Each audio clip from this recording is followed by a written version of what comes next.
Մի պահ հիմա այս պահին պատկերացրեք երեկվա ձեր օրը, առավոտյան որ արթնացաք ու քնեցիք, ինչ արեցիք, ինչով զբաղվեցիք։ Ու կտեսնեք, որ ձեր ժամանակի մեծ մասը կապ չուներ ձեր հետ։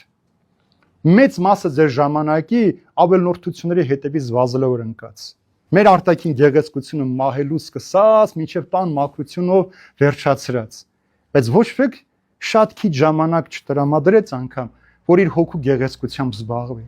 Հոգու գեղեցկությունը պահպանի, այն սրբությունը, որ դրված է քո հոգու մեջ, այդ սրբությունը հանկարծ չկորցնես։